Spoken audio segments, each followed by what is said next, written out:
Christopher? Okay. All right, well, thank you all for coming this morning. My name is Daniel Serraldo. I'm the Executive Director at the Miami Design Preservation League, and we're really thrilled to have you all here. We have an amazing lineup of speakers from many different very important institutions within the city of Miami Beach and South Florida. And then we also have some special speakers as well from outside of Miami that you're going to hear from soon. And other people that are in the audience or registered to attend this program include the city manager of St. Augustine. We have a commissioner from St. Augustine. We have representatives from the Seminole tribe. We have representatives from the city of Miami and Miami-Dade County, residents, property owners, representatives of community groups. So it's very exciting to have this vast array of people that really care about Miami Beach and are willing to come on a Saturday to talk about the future of Miami Beach in light of all of the challenges that we will be facing. So if you all have not yet gotten an agenda, we have the agendas printed out here in the front. And it's going to be a series of relatively short presentations. So we're going to hold off on the Q&A part until we get to the lunchtime. And then during that breakout, everybody can ask questions, individual questions to the speakers. And that's really just so that we can make sure that we have enough time to get through this very, very great agenda. So before I introduce Laura Weinstein-Berman, I want to show you all some of the things that we've been working on at the Miami Design Preservation League. And I know this is text, and probably after the third row you cannot see it. But Laura has been doing a lot of work within our Center for Resiliency and Sustainability to measure the economic benefits of historic districts within Miami Beach. And so using advanced software, GIS, mapping information from the property appraiser from Miami-Dade County, we, for the first time, been able to quantify the economic impact of our historic districts in Miami Beach. So, and we can send this around. I think somebody move this, adjust it again. But the summary is that within the 14 historic districts, there's over $18 billion of property value, and of that, over $250 million annually is paid in property taxes from those historic districts, which goes to fund roads, schools, infrastructure, and our overall community. So it's an incredibly important part of our local economy. This data does not include the resort taxes, which add another approximately $100 million to our city coffers, and the majority, as you know, of our resorts are in our local historic districts. So there's a lot of potential, I think, to look at opportunities to find solutions to save Miami Beach. And with MBPL, we have a new kind of outlook where we're not just looking at the past and the present, but we're also looking towards the future. So it's very exciting. So now I'm going to introduce Laura. So Laura Weinstein-Berman is the Managing Director of the Historic Division at Vagabond Group Consulting. Many of you may know Abra Jane, who's a great preservation-minded developer who runs the Vagabond Group. She's on the board, Laura's on the board of the Miami Biscayne Association and manages our Center for Resiliency and Sustainability.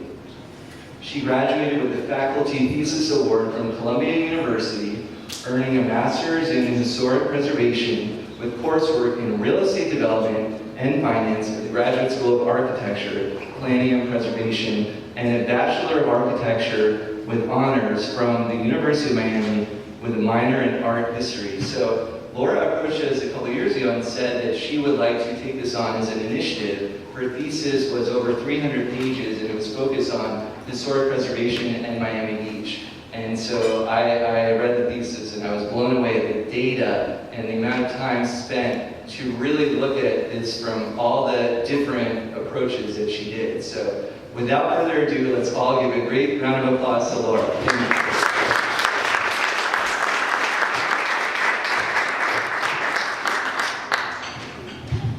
Thank you, Daniel. So thrilled to be here and see all you here.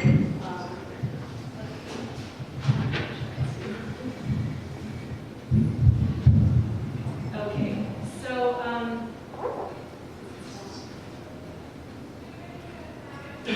technical difficulties. So I really am a firm believer that power, that knowledge is power, and we're really here for solutions, and it's intentional that we really reached out to a wide variety of interdisciplinary ones.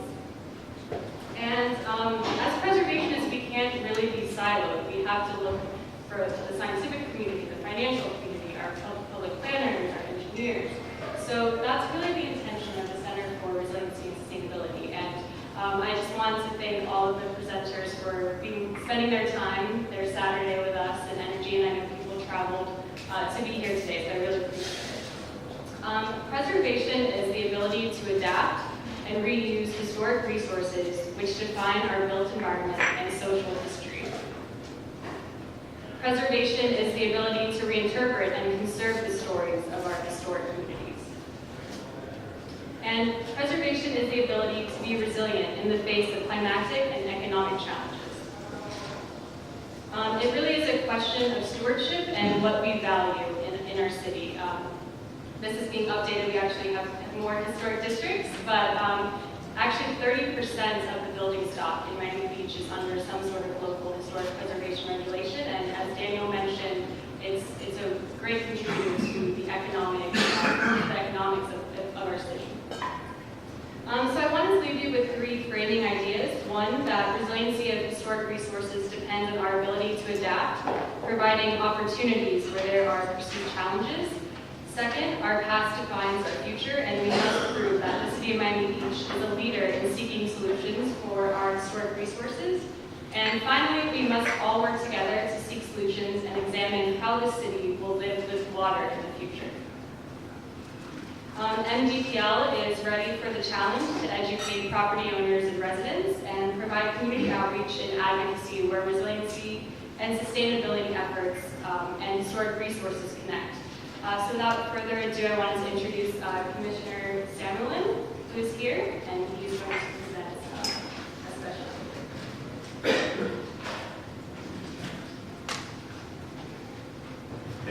Thank you, Laura. Good morning. I am Mark Samuelin, Commissioner here at Miami Beach.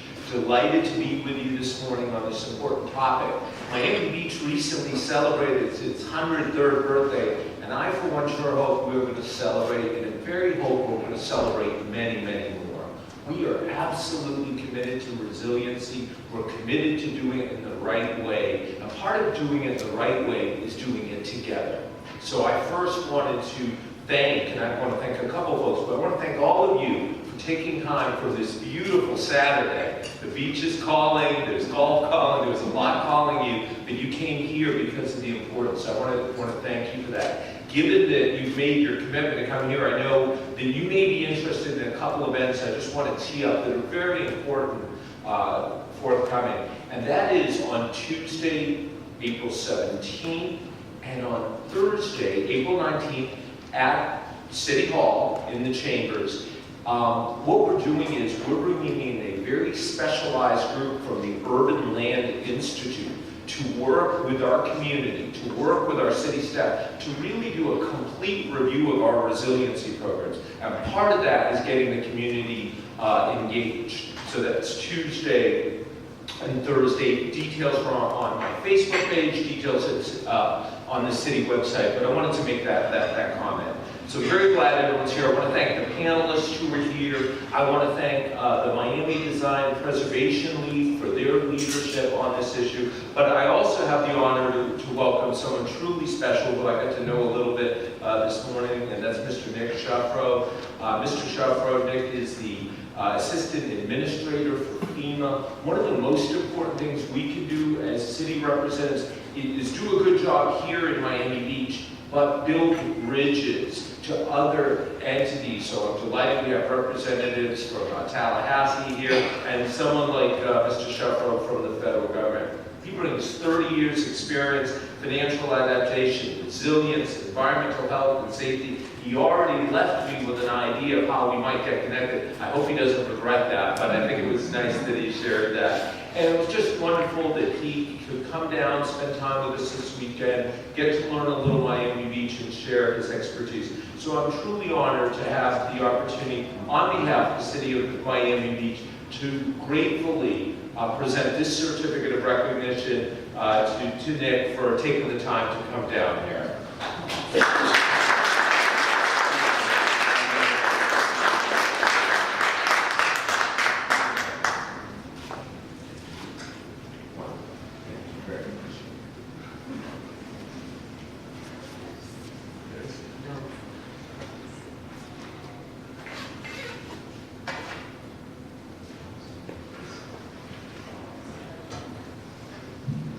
Well, it's great to be here, and thank you to Daniel, thank you to Wayne for connecting us, and I came down Thursday night with my wife, and we had just a great experience yesterday. I don't know if people have done it, but we took the Art Deco tour, and it was supposed to be an hour and a half. It was a little over 2.5 hours, and it could have gone on for hours. And I think there's a recommendation to try and do a full day with a lunch in between, and we would sign up for it. So just really great to spend some time to actually see a little bit about what we're going to talk about today.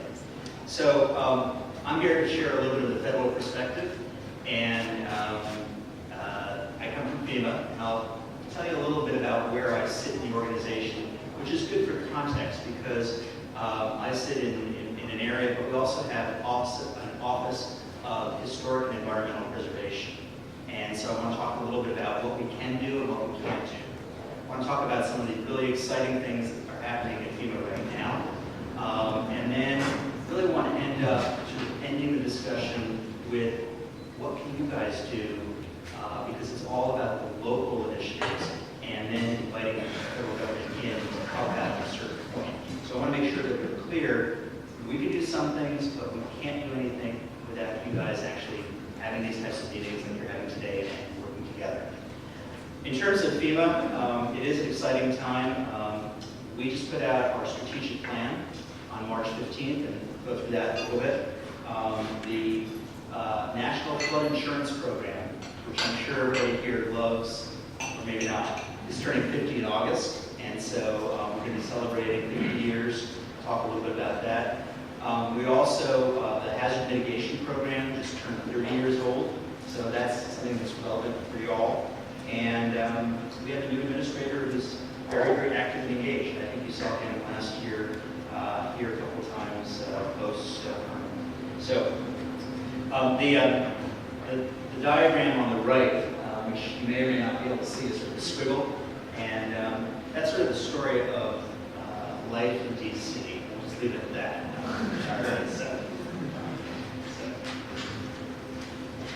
So obviously, when FEMA, we focus, and I hope you guys can see this, we focus on a number of different perils, mostly natural hazard, although we do occasionally get involved with some other sort of man-made events like unaccompanied children. That was something where FEMA got involved. Right now, post-Parkland, we are actually doing mitigation around schools. So that will be something that will be included in mitigation. That's obviously a man-made hazard, but we focus on earthquakes, sea level rise, wind, fire, drought. Those are really our bread and butter. The Department of Homeland Security is where we sit, and things like cybersecurity and terrorism are Department of Homeland Security. FEMA is really focused on natural hazard. And things that are happening, 2017 was an interesting year for us. We had 4 named hurricanes that actually hit the coast, and the numbers were pretty astounding. We have something called the National Response Coordination Center. So every time you see a hurricane coming in, there's somebody being filmed in this big room with 300 people, and we stood up the NRCC for 76 days. We had people there 24 hours a day working 4 different storms. It's pretty amazing because normally in a storm, the state does something first, and then the federal government gets involved by doing their own thing. And normally it's, a week or two. It's 76 days. 85% of my staff is gone, so you would walk around the offices, and I'd be trying to communicate with my staff and find out that Florida, Puerto Rico, Texas, California, everybody was gone because we had just the extent of things that happened in 2017. We paid out a little over $9 billion in flood insurance claims. So pretty astounding number. About 8% of the U.S. population was impacted by a storm or wildfire, mudslides last year. 8% of the U.S. population. Pretty astounding numbers. We had 140,000 flood insurance claims paid. And when you think about it, in a normal disaster, you might have 15,000, and we're equipped for 15,000. We paid out 140,000 last year alone, and just the level of activity. And unfortunately, I was looking, the National Hurricane Center came out with their announcement a couple days ago, and they thought that there would be 3 large hurricanes this year, is the estimate. And of course, that's always in the future, and we're not sure if that will happen, but that was what they came out as their estimate. Just some more numbers. I mean, just so you know, we operate in 10 regions, and 10 regions include 50 states and 6 territories. So there is never a time when it's not hurricane season, because we had a major hurricane hit Guam, and which is territory. So we have people, I actually have staff that's having Guam right now, helping out with the recovery.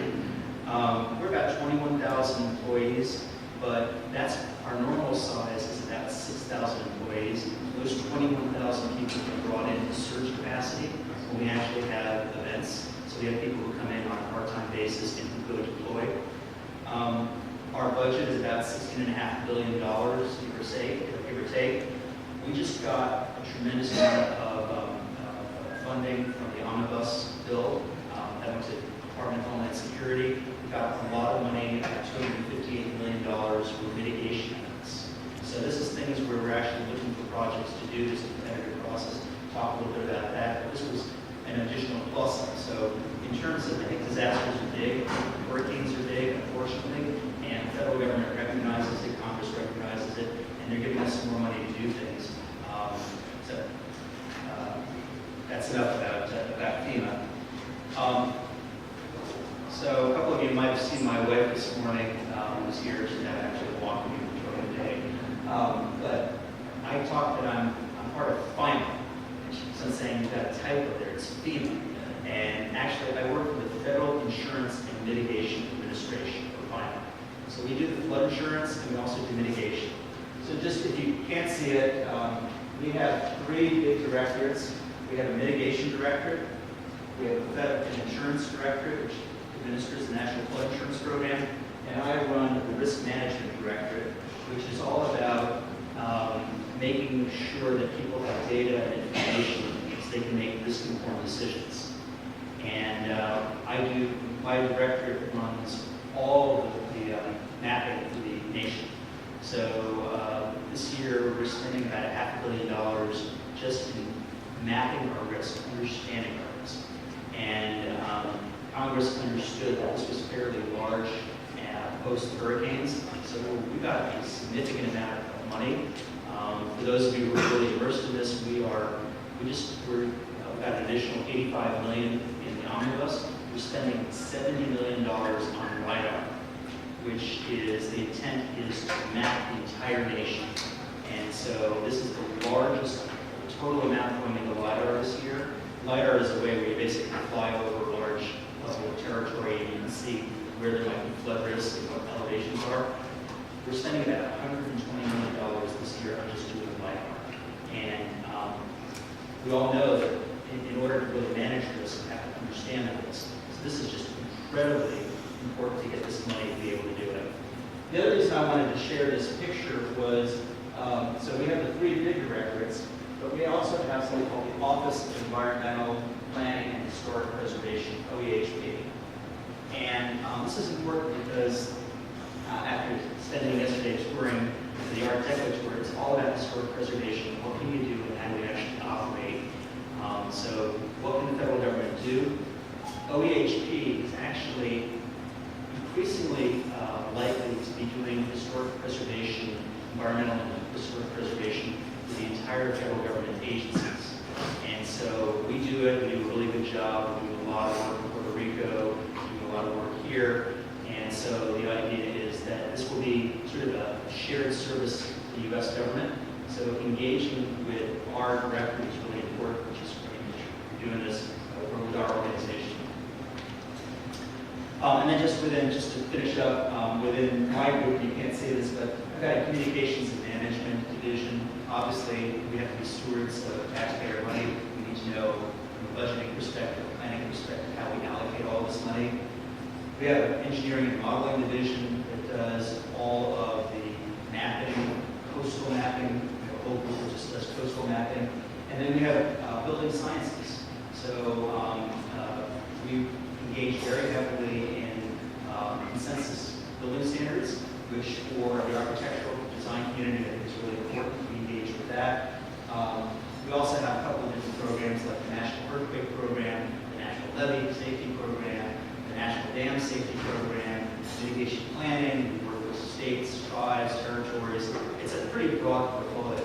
I like to say that my people range from actuaries to mappers and just everything in between. So it's just sort of an interesting group. So let's talk a little bit about Miami. The question came up before. The Miami Beach Coastal Study was last done in 1993 and 1994. And the way it works is that Congress mandates that we look at maps at least every 5 years. It doesn't mandate that we redo maps, but it mandates that we look at it. And if there's significant development, if there's significant changes, we're asked to remap, and we do that at least 5 years.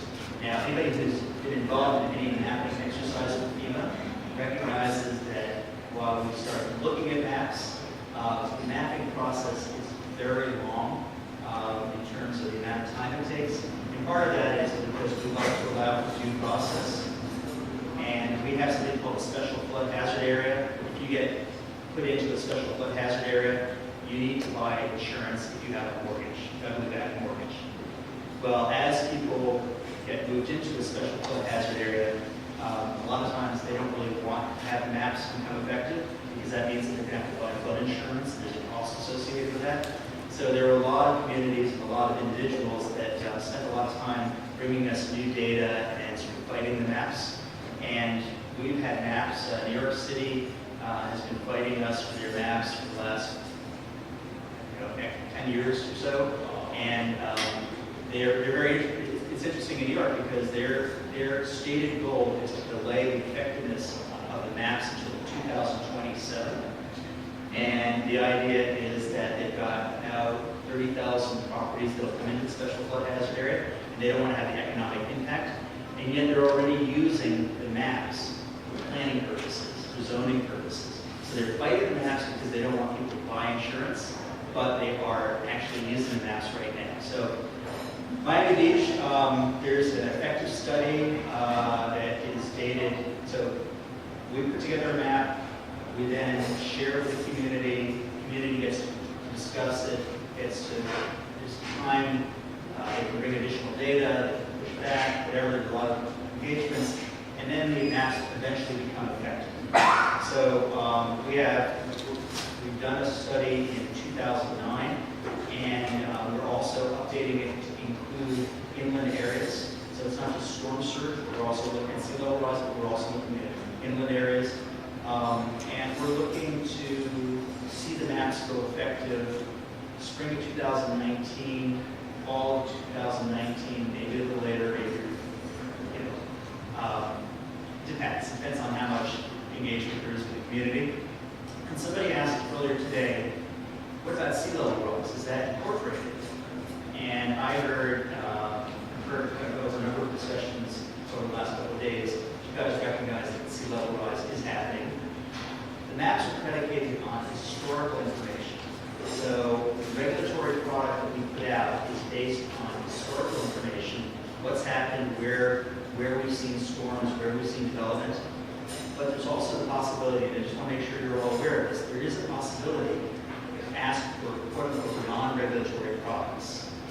And the city of New York is interested in a non-regulatory product where we actually do some mapping based on future conditions.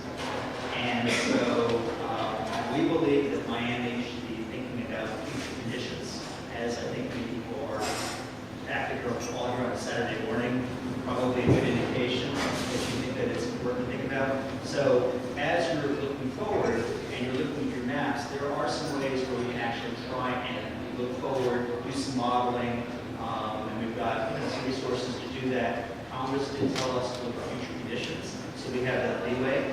And so just something to put out there that there's a possibility to think about that. What you can't see, this is just a call out, and you can get this from the FEMA website. The administrator, we have a new administrator, Brock Long, and we have, as it makes sense, we have a new administrator, and so we have a new strategic plan. And the new strategic plan came out March 15th, so it's really new. And what's interesting about it is the three high-level objectives are to build a culture of preparedness, to basically get people to think about future preparing for storms, and, more than just having a go bag or 3 days worth of water and food. Ready the nation for catastrophic disasters, and then reduce the complexity of FEMA. You can read the 30-page document, but what's really interesting here is that there are two objectives, 1.1 and 1.2, that are crucial to what you guys are thinking about. One is mitigation investments, and the importance of mitigation investments. That's 1.1.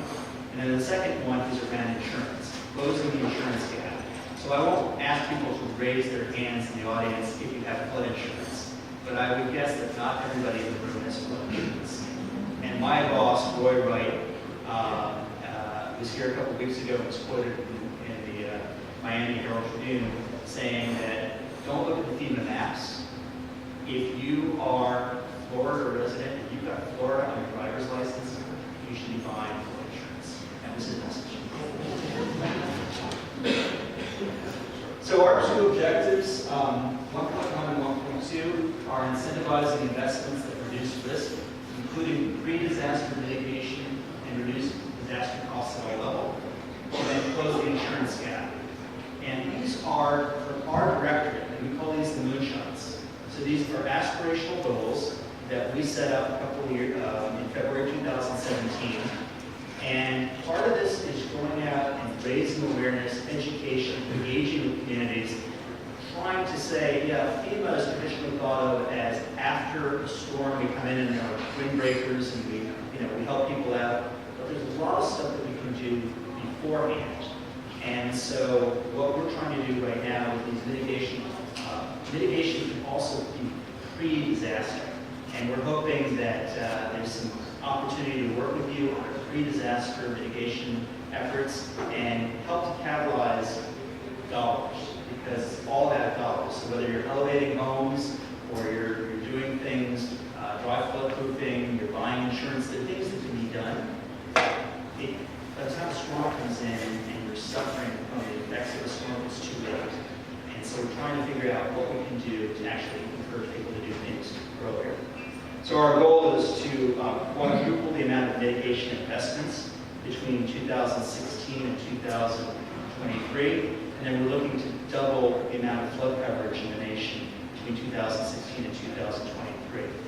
Interestingly enough, across the United States, think of all the different places where you see water coming in, there are only 5 million flood insurance policies across the nation. And think about what is the percentage of the population at risk. It's obviously a lot higher than that. So we're going to try and switch over to a quick 1-minute video, which may be of interest on the flood insurance. So this is one of the things that we committed to under our moonshot was that we would not try and sell insurance, but we would try and sell insurance anytime we could. So this is just a public service announcement that you can download. There are about a dozen that are available, 30 seconds, a minute. I think this is a minute. This is from Harvey. It works.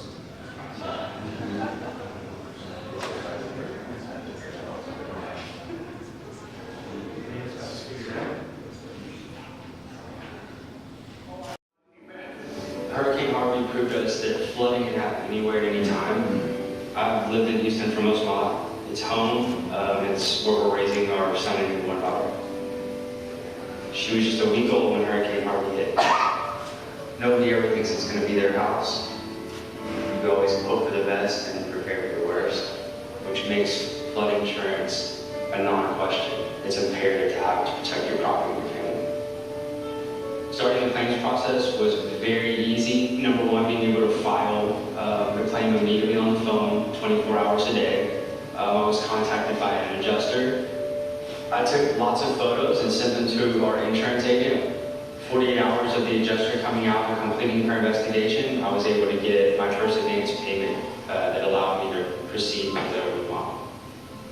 A lot of my neighbors come to find out they did not have flood insurance or any sort of coverage for flood damage, or they let that coverage lapse. Obtaining something as important as flood insurance through the National Flood Insurance Program allows us to protect that investment, and it gives peace to know that we protected that stability for our family.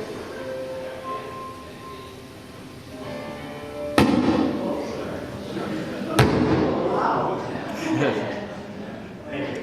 I could have done that myself. So.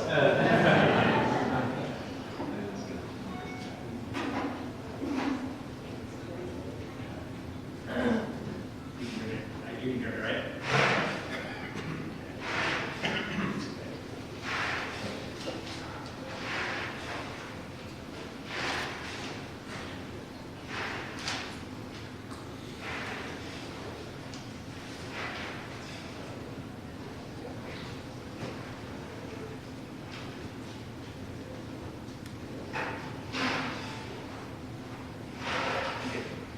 So just a couple of other things before I actually talk a little bit about historic preservation.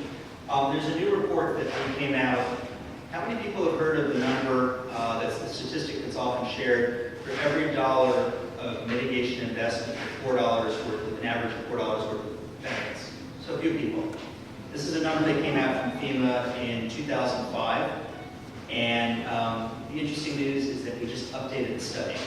The study is publicly available. And we looked at a number of different perils, including riverine, flood, hurricane surge, wind, earthquake, and what's called WUI, or the wildland-urban interface with fire. And we looked at the same projects that we had looked at in 2005, and then we also looked at beyond codes. The reason we shared this report, and we're so excited about it, is because the average benefit, the benefit cost ratio, the average benefit has gone from a 4-to-1 to a 6-to-1.